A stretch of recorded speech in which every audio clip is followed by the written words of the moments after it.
નમસ્કાર, Gujarat ફર્સ્ટના social media પ્લેટફોર્મમાં આપનું સ્વાગત છે। હું છું આપની સાથે વિકાસ મુકવાણા। તો ગઈકાલે બતાવ્યું હતું કે ડોનાલ્ડ ટ્રમ્પે એકતરફી સીઝફાયરની જાહેરાત તો કરી, પણ શું હવે આ યુદ્ધ બંધ થઈ ગયું છે, બંધ થવા જઈ રહ્યું છે?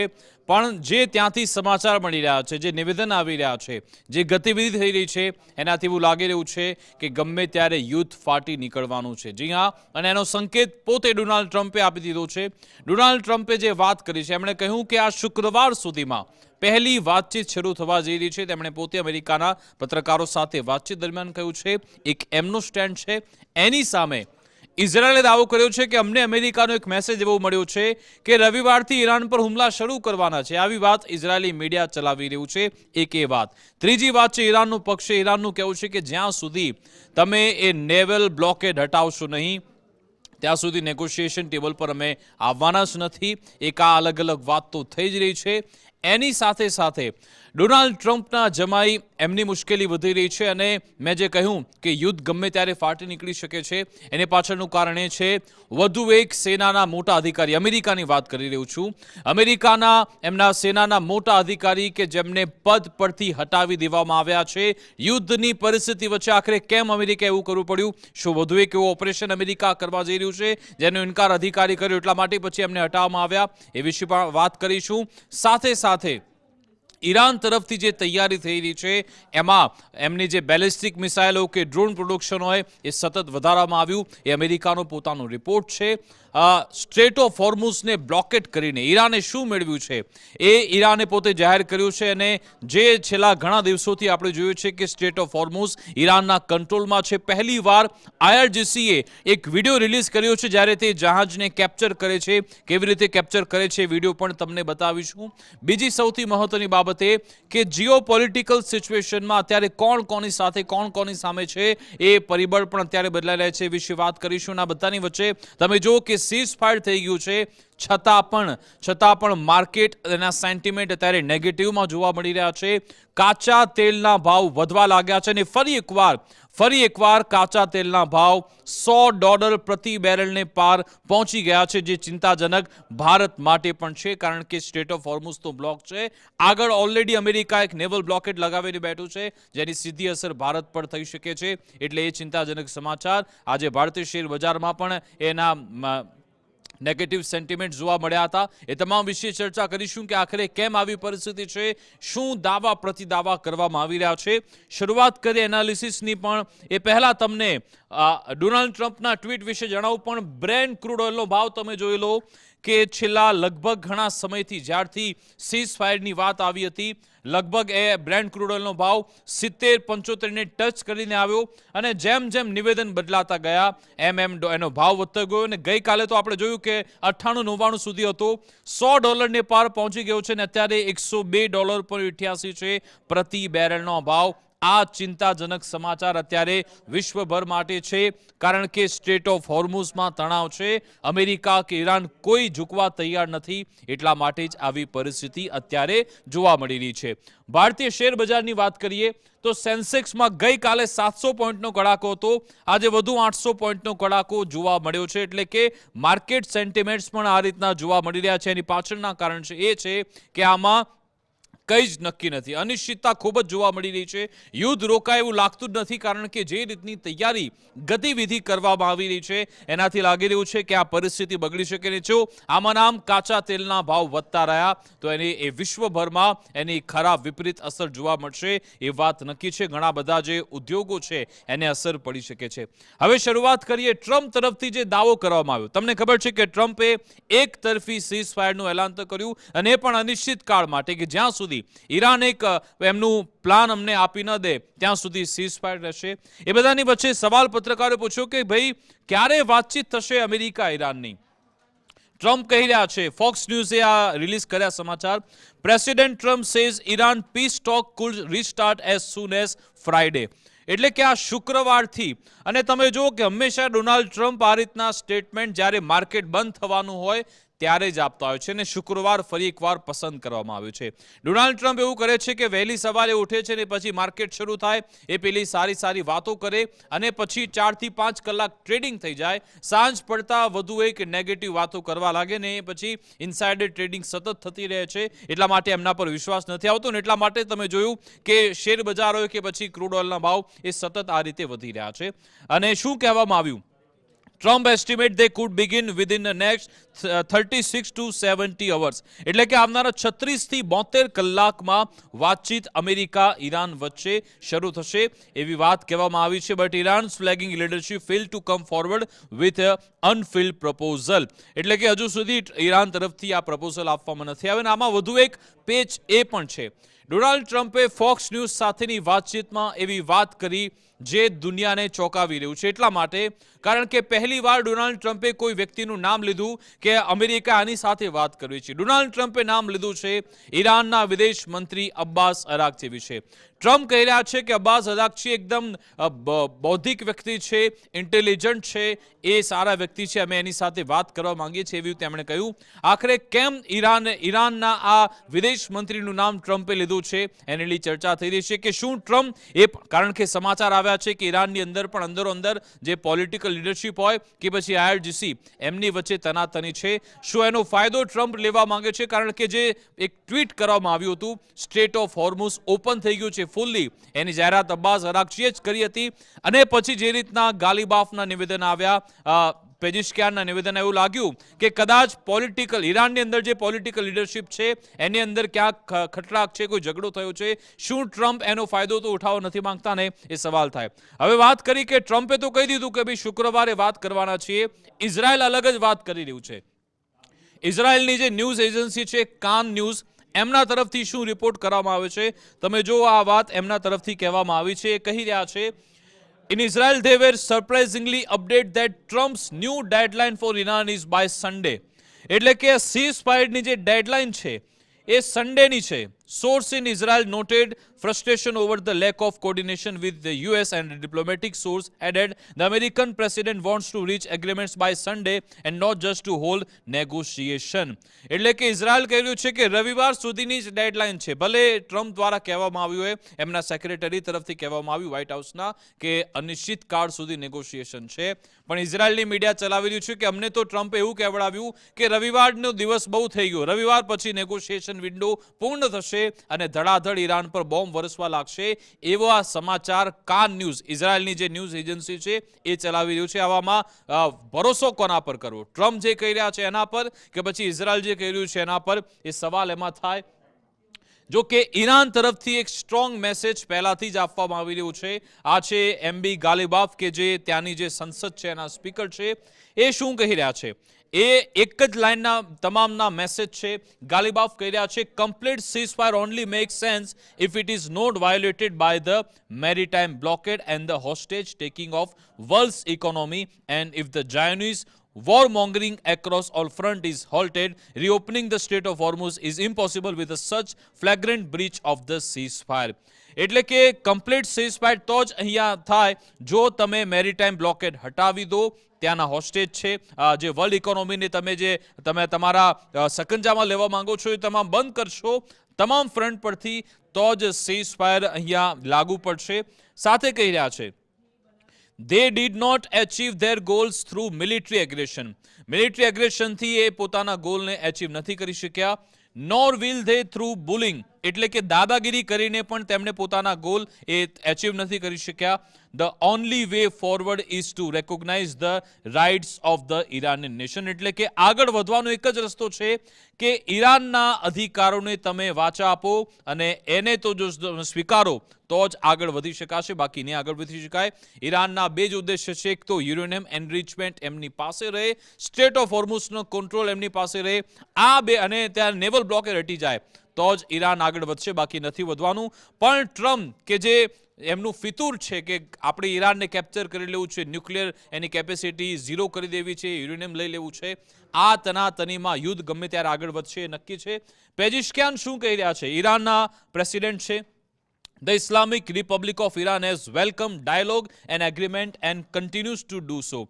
એટલે કે ઈરાન એ હંમેશા સંવાદ અને જે એગ્રીમેન્ટ થતા હોય છે એનામાં વિશ્વાસ કરે છે અને એને આવકારે છે, પણ breach of commitment, blockade and threats are main obstacle to genuine negotiation. એટલે કે એક જેન્યુન નેગોશિએશન કરવામાં અવરોધ શું થાય છે કે એક તો તમે જે કમિટમેન્ટ આપો છો એને તોડી નાખો છો, વચ્ચે તમે બ્લોકેડ કરીને રાખ્યું છે, અને જે ધમકી આપી છે એના કારણે નેગોશિએશન થઈ શકતા નથી. World see your endless hypocritical rhetoric and contradiction between claims and action. Iran કહી રહ્યું છે એમના પ્રેસિડેન્ટ કે દુનિયા જોઈ રહી છે કે તમે જે તમારા નિવેદનમાં કોન્ટ્રાડિક્શન હોય છે, તમે જે એક્શન કરો છો ને ક્લેમ કરો છો, એ જે એમાં કોન્ટ્રાડિક્શન આવી રહ્યા છે તમારી વાતચીતમાં, એ આખી દુનિયા જોઈ રહી છે. એટલે તમે જુઓ કેટલા સ્ટ્રોંગ મેસેજ ઈરાન તરફથી આપવામાં આવી રહ્યા છે.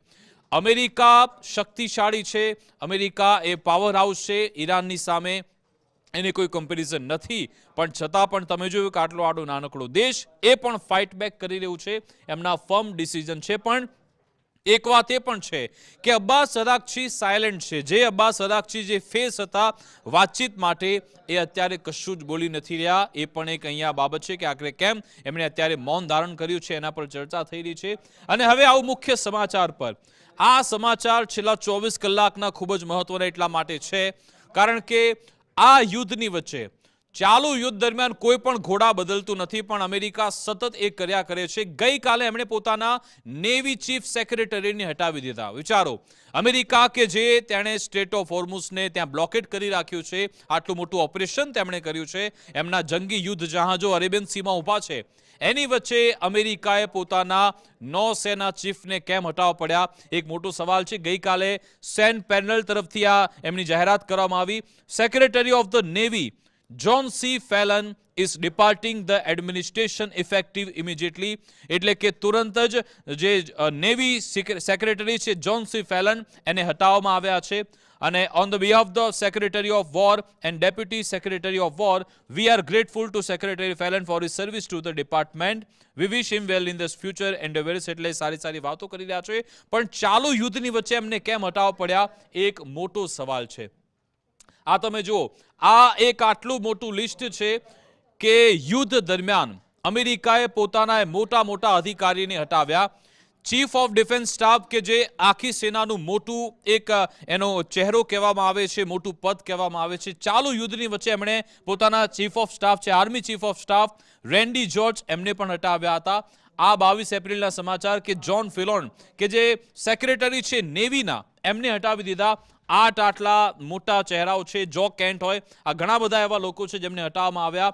એની પાછળનું કારણ એવું કહેવામાં આવ્યું છે કે જે છેલ્લે ઓપરેશન થયું હતું એ અમેરિકા તરફથી એક ઓપરેશન ત્યાં કરવાનો પ્રયત્ન હતો કે ત્યાં અમેરિકાની આર્મી જાય અને પછી યુરેનિયમ લઈને આવે. એ દરમિયાન સમાચારમાં દાવો થઈ રહ્યો છે કે અમેરિકાને ખાસું એવું નુકસાન થયું, ને આ તમામ જે અધિકારીઓ છે એના વિરુદ્ધમાં હતા. એટલે ટ્રમ્પ જે પણ લોકો એમની વિચારધારા, એમના વિઝનને નથી માનતા, એમને તુરંત જ હટાવી દે છે. અને આ સમાચાર એ સૂચવે છે કે જો અમેરિકા પોતાના નેવી ચીફ સેક્રેટરીને હટાવે છે તો ત્યાં સમુદ્રમાં કોઈ ઓપરેશન કરવાની તૈયારી અમેરિકાની ચોક્કસથી છે, તો જ કદાચ એમને વચ્ચેથી હટાવવામાં આવ્યો, કારણ કે કદાચ એ બાબતે નહીં માન્યા હોય. હવે ઈરાનને તો આમાં વિન વિન સિચ્યુએશન છે કે જ્યારે પણ આવી વાત કહેવામાં આવે તો ઈરાન આવા પ્રહાર તો કરે છે. ઈરાન તરફથી એવું કહેવામાં આવ્યું કે આ એવા વ્યક્તિ છે કે જે ડોનાલ્ડ ટ્રમ્પને ખૂબ જ મોટું દાન આપી રહ્યા હતા, એમની પાસે કોઈના કોઈ ટેલેન્ટ હતું, ત્યાંની સંસદે એનો વિરોધ કર્યો હતો કે આ વ્યક્તિ નેવી ચીફ ન હોવા જોઈએ, છતાં પણ ટ્રમ્પના નજીક ન હોવાથી એમને પદ મળ્યું હતું. જો કે હવે એ ત્યાંથી હટી ગયા છે, પણ કેમ નેવી ચીફને હટાવવામાં આવ્યા, એક અત્યારે મોટું રસ. અમેરિકા તો કહી રહ્યું છે કે ફક્ત જવાબદારીના ભાગરૂપે થોડું કામ એ બરાબર, અમેરિકાનું જે વિઝન છે ગોલ્ડન ફ્લીટ બનાવવા માટેનું, એમાં આગળ ન વધી શક્યા, પણ આમાં પડદા પાછળની કહાની કંઈક અલગ જ છે, એ વાત નક્કી છે.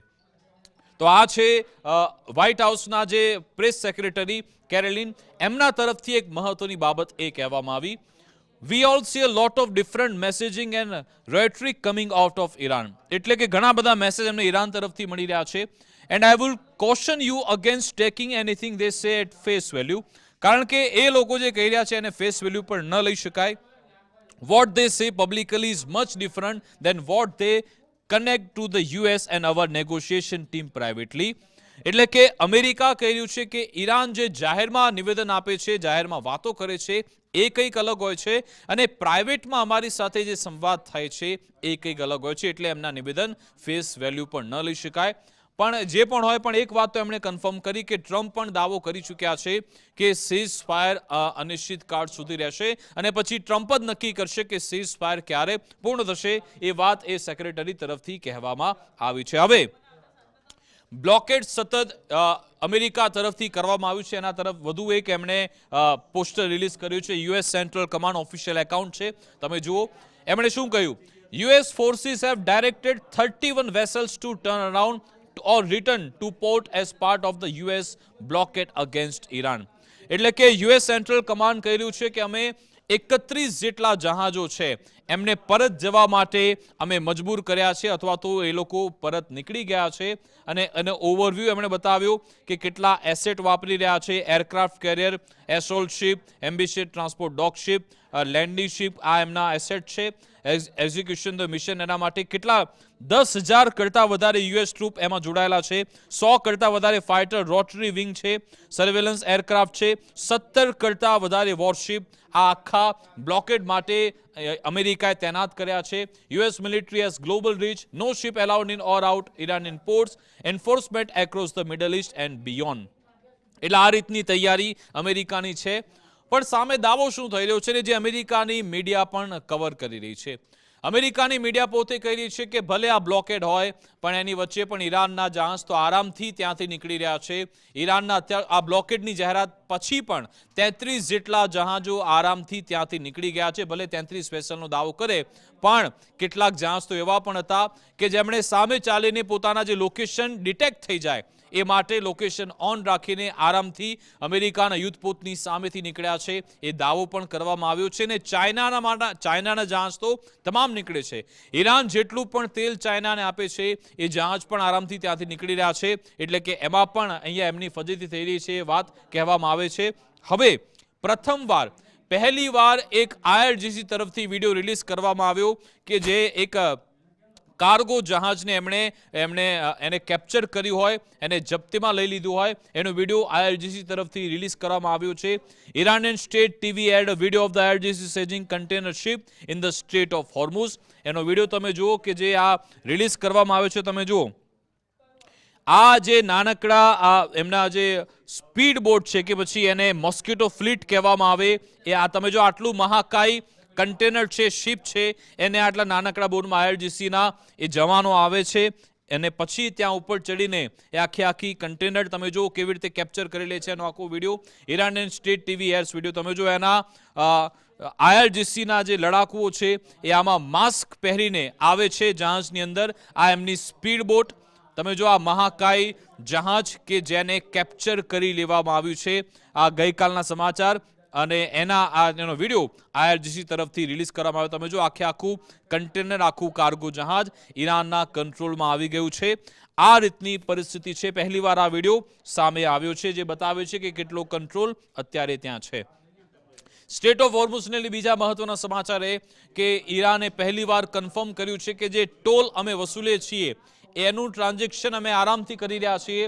આ પ્રેસ ટીવી છે ઈરાનનું ઓફિશિયલ, એના તરફથી કહેવામાં આવ્યું Iran Central Bank received its first deposit from Strait of Hormuz toll revenue, announced Deputy Parliament Speaker Hamid Reza Hajibabei. એટલે કે આ સ્ટ્રેટ ઓફ હોર્મુઝને જે કંટ્રોલમાં લીધું છે એમાંથી જે ટોલ વસૂલવામાં આવે છે એને પહેલું ડિપોઝિટ એમણે ઈરાનની સેન્ટ્રલ બેંકમાં નાખી દીધું છે. એટલે કે અહીંયાથી સારી એવી આવક એમને થઈ રહી છે એવો દાવો ઈરાન તરફથી કરવામાં આવ્યો. હવે તમે આ સેટેલાઇટ ઇમેજ જોઈ લો. આ સેટેલાઇટ ઇમેજ તમને લાગતું છે કે આ સેના લિસુટા છે, આ શું દ્રશ્યો કહી રહ્યા છે, પણ આ સેટેલાઇટ ઇમેજ છે ઈરાનની જે સ્પીડ બોટ છે એ કેટલું ડોમિનન્સ ધરાવે છે, કેટલી એની આવાજાહી છે એ આ સેટેલાઇટ ઇમેજ દર્શાવે છે. અને આખા સ્ટ્રેટ ઓફ હોર્મુઝમાં ઈરાનની એ સ્પીડ બોટ ફરી રહી છે. અને ચિંતાજનક બાબત એ છે કે વધુ કેટલીક માઇન્સ એ લોકો સમુદ્રની નીચે લગાવી રહ્યા છે. માઇન્સ એટલે કે એક એવો પદાર્થ એવું વસ્તુ કે જે સમુદ્રની નીચે લગાવવામાં આવે અને પછી જ્યાં ભૂલે ચૂકે આ લોકોની મંજૂરી વગર ત્યાંથી શિપ કે કોઈ ટેન્કર નીકળે છે એની સાથે અથડાતાની સાથે એ તબાહ થઈ જાય છે. હવે આ સેટેલાઇટ ઇમેજ રિલીઝ થઈને તમને એ શિપનો માફ કરશો એ ટેન્કરનો ફાસ્ટ બોટનો વિડીયો પણ તમને બતાવું. આ રીતના જે બોટ છે એનો ઉપયોગ ઈરાન કરી રહ્યું છે. આવી અનેક એણે સ્પીડ બોટ તૈયાર કરી છે કે જે અરેબિયન સીમાં સ્ટ્રેટ ઓફ હોર્મુઝમાં તમામ જગ્યાએ ત્યાં ફરે છે એવો દાવો કરવામાં આવે છે અને એની મદદથી સ્ટ્રેટ ઓફ હોર્મુઝને એમણે લોક કરીને રાખ્યું છે એવો દાવો કરવામાં આવી રહ્યો છે. પણ એની સાથે સાથે બીજી સૌથી મહત્વની બાબત એ છે કે આ જે સ્પીડ બોટ છે એણે અમેરિકાના નાકમાં દમ કરીને રાખ્યું છે, કારણ કે અમેરિકાનું એટલું મોટું એ યુદ્ધપોત કેરિયર હોય કે મોટા મોટા વેસલ હોય, મોટા જહાજ હોય, એની સામે આ નાનકડી શિપ ગમે ત્યારે આવે છે, ફાયરિંગ કરે છે, હુમલો કરે છે અને પછી ફરાર થઈ જાય છે. એને કાઉન્ટર કરવા માટે અમેરિકા અત્યારે વિચારણા કરી રહ્યું છે. હવે આ અલ જઝીરાનો એક રિપોર્ટ છે અને આ રિપોર્ટ પર નજર કરવી એટલા માટે જરૂરી છે કે ટ્રમ્પ આટલા ઉતાવળા કેમ થયા છે યુદ્ધમાંથી બહાર નીકળવા માટે અથવા તો યુદ્ધ પૂર્ણ થાય એ માટેના પ્રયત્નો કેમ કરે છે. કારણ કે આ અમેરિકાનું જે બંધારણ એમ કહે છે કે જે પણ રાષ્ટ્રપતિ દેશને યુદ્ધમાં લઈ જાય એમની પાસે 60 દિવસનો સમય હોય છે, 60 દિવસની ડેડલાઇન હોય છે અને આ ડેડલાઇન 1 મેના રોજ પૂર્ણ થવા જઈ રહી છે. Only Congress can declare war. એટલે કોંગ્રેસ એટલે આ પેલી પોલિટિકલ પાર્ટી નથી, જે સંસદ ત્યાંની કહેવામાં આવે છે એને કોંગ્રેસ કહે છે. ઘણા બધા લોકો કમેન્ટ્સ કરતા હોય છે કે આમાં કોંગ્રેસનું શું કામ, પણ એમાં એ સંસદ એને કહેવામાં આવે છે. અમેરિકાની જે સંસદ છે એને કોંગ્રેસ કહે છે, એટલા માટે ત્યાં હું કરી દઉં. Only Congress can declare war but presidents can launch military action. એટલે કે કોંગ્રેસ ત્યાંની સંસદ છે વોરની જાહેરાત કરી શકે પણ પ્રેસિડેન્ટ મિલિટરી એક્શન લઈ શકે છે. Amid tension with Iran a 60-day deadline runs to May 1 after which Congress must approve or halt operation. એટલે કે 1 મે બાદ ત્યાંની સંસદને સત્તા રહેશે કે ભાઈ આ યુદ્ધ બંધ કરી દેવું કે પૂર્ણ કરી દેવું. એનો તમે રિપોર્ટ જુઓ. આ એનું કોન્સ્ટિટ્યુશન છે, constitution of United states of America, અને એના આ રિપોર્ટ બતાવવામાં આવ્યો છે વોશિંગ્ટન ત્યાં બહાર ઊભા રહીને, અને કહેવામાં આવ્યું કે 1 મે એ નિર્ણાયક સાબિત થવાની છે. કારણ કે જો ત્યાંની સંસદ કોઈ નિર્ણય આપી દે તો પછી ડોનાલ્ડ ટ્રમ્પની મુશ્કેલી વધી શકે છે. હવે આપણે આગળ વધીએ કે મેં જે વાત કરી હતી તેમના ડોનાલ્ડ ટ્રમ્પના જે જમાઈ છે જારેદ કુશનર, એમના પર આરોપ એ લાગ્યો છે કે એમની પાસે કોઈ એવી લાયકાત નથી. એ લાયકાત ફક્ત એટલી જ છે કે ડોનાલ્ડ ટ્રમ્પના જમાઈ છે. મિડલ ઇસ્ટમાં જેટલા પણ નેગોશિએશન થાય છે એમાં જાવેદ કુશનર હોય છે. લાસ્ટ ટાઈમ જે 26 ફેબ્રુઆરીના રોજ જે છેલ્લી બેઠક થઈ હતી એમાં પણ જાવેદ કુશનર હતા, અને બીજી બેઠક 2 માર્ચે થવાની હતી એ પહેલા જ અયાતોલા ખામેનીની હત્યા થઈ ગઈ હતી. અને એમના પર આરોપ એ લાગ્યા છે કે આ મિડલ ઇસ્ટમાં નેગોશિએશનની સાથે સાથે સાઉદી અરેબિયા પાસેથી એમણે $2 થી $3 બિલિયન લઈ લીધા છે એવો આરોપ તેમના પર લાગ્યો છે. એટલા માટે જ US senator just put Trump son in law Jared Kushner under investigation for getting billions from Middle East while shaping US foreign policy. આ છે એમના જમાઈ જારેદ કુશનર કે જેમણે આ મિડલ ઇસ્ટની અમેરિકાની પોલિસી નક્કી કરતી વખતે એમણે સાઉદી અરેબિયા મિડલ ઇસ્ટ પાસેથી હજારો કરોડો લીધા છે, અને એટલા માટે જ એમના પર આરોપ લાગ્યા છે. Who is actually profiting from this policy decision. એટલે કે એને લઈ હવે સંસદમાં પણ કોઈ ઘમાસાણ થઈ શકે છે ત્યાંની, એ વાત અહીંયાથી મળી રહી છે. હવે આ આખી પરિસ્થિતિમાં ભારત શું કરી રહ્યું છે? કારણ કે પાકિસ્તાનની ખૂબ ચર્ચા થઈ રહી છે કે આ પાકિસ્તાન ભિખારી દેશ, આતંકિસ્તાન, એ કેવી રીતે નેગોશિએશનની વાતો કરે છે? શું આવી ભૂમિકામાં આવી શકે અથવા તો એની કોઈ હેસિયત છે ખરા? ભારત તરફથી અમેરિકામાં એક પ્રોગ્રામનું આયોજન થયું, the human cost of terrorism, અને જે આપણી એમ્બેસી આવેલી છે ઇન્ડિયાની, એમના તરફથી આ પ્રોગ્રામ રાખવામાં આવ્યો હતો, જ્યાં યુએસના જે કોંગ્રેસમેન છે બ્રેડ શેરમેન, એમણે ખૂબ જ મહત્વની વાત કરી છે. એમના તરફથી કહેવામાં આવ્યું, અને આ ભારતની એક મોટી કૂટનૈતિક સફળતા પણ છે કે વૈશ્વિક લેવલે જે ત્યાંની મીડિયાઓ જે છાપી રહી છે પાકિસ્તાનની આસી મુનીરની વાવા થઈ રહી છે, પરંતુ ખરા અર્થમાં એમનું ચરિત્ર શું છે? પાકિસ્તાનની માનસિકતા વિચારધારા શું છે એ દુનિયા સમક્ષ લાવવી જરૂરી છે, કારણ કે અમેરિકા ભૂલી ગયું છે કે જે 9/11 થયું એ ઓસામા બિન લાદેન પાકિસ્તાનમાંથી જ મળીને આવ્યો હતો. સાથે સાથે ઘણા બધા આતંકવાદી હુમલા કે જેમાં પાકિસ્તાનનું કનેક્શન આવે છે, અને આજે ડોનાલ્ડ ટ્રમ્પ અને ત્યાંના અમેરિકન પણ ચિંતામાં છે કે ટ્રમ્પ કેમ આવી વાતો કરે છે કે આસિમ મુનીર મારા ફેવરેટ ફિલ્ડ માર્શલ છે. અને તેવામાં ભારતે જે આ એક્ઝિબિશનનું આયોજન કર્યું, the human cost of terrorism, ત્યાં યુએસ કોંગ્રેસમેન બ્રેટ શેરમન કહી રહ્યા છે, as the world focuses on Islamabad for the talks that are taking place, we have to use the opportunity to demand that Pakistan government clamp down on the LET એટલે કે લશ્કરે તૈયબા. ત્યાંના કોંગ્રેસમેન કહી રહ્યા છે કે ભલે દુનિયા ઇસ્લામાબાદ પર ફોકસ કરે કે એક શાંતિની વાત થાય, પછી એમણે એમ આગળ કહ્યું કે ભલે વાતચીત જે પણ થતી હોય, પણ અત્યારે આપણી પાસે મોકો એ છે કે પાકિસ્તાનની અંદર જે લશ્કરે તૈયબા ચાલી રહ્યું છે એના પર ધોંસ જમાવવામાં આવે, એને બંધ કરી દેવામાં આવે, એને નેસ્તનાબૂદ કરી દેવામાં આવે. આ વાત આ પ્લેટફોર્મ પરથી ઉઠાવવામાં આવી છે.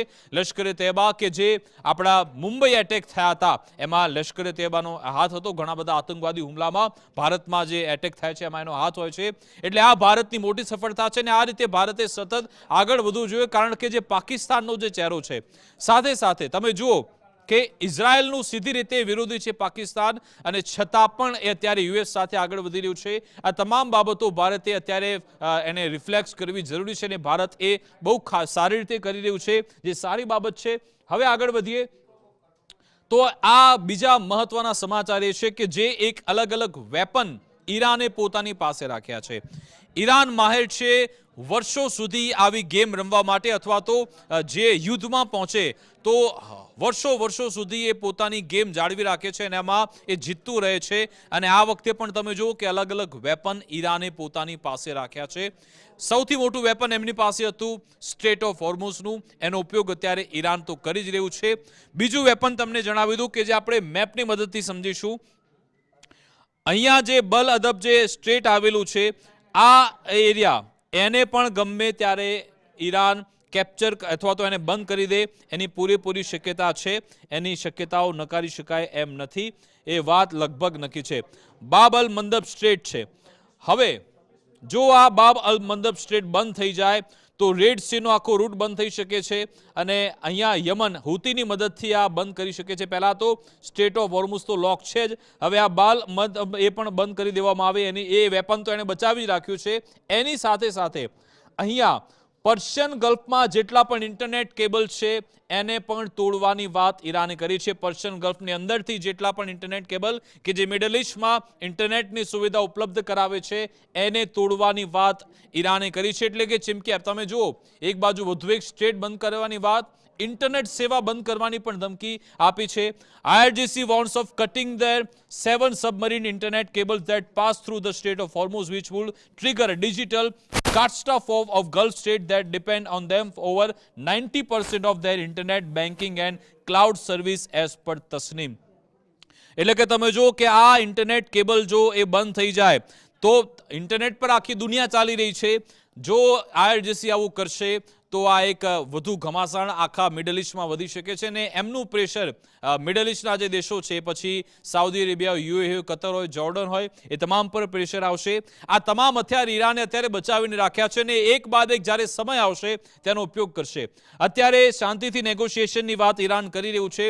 જો આમાં અમેરિકા વધારે શક્તિ બતાવશે તો એક તો એ વધુ એક સ્ટેટ બંધ પણ કરી શકે છે, ઇન્ટરનેટ સેવા બંધ કરી શકે એની કેપેસિટી. ભલે ત્યાં અમેરિકાના ત્યાં સુધી પહોંચવું ઈરાન માટે મુશ્કેલ છે, પણ એ માટે પ્રયત્નો તો કરી શકે છે. શું એ થશે કે મોટો સવાલ? એટલા તમામ હથિયાર વેપન અત્યારે આ બધા કાર્ડ ઈરાને બચાવીને રાખ્યા છે.